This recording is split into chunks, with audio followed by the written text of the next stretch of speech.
Hello friends, in this video I will show you how to remove your Facebook or Instagram account from Account Center. Let's see how to do it.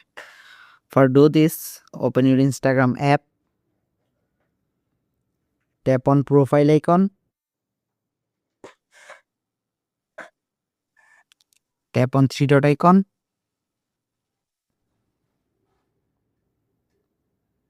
tap on Account Center, tap on manage account,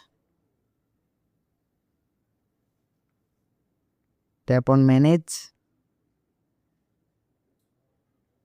tap on move out of this Account Center, tap on move account, tap on continue.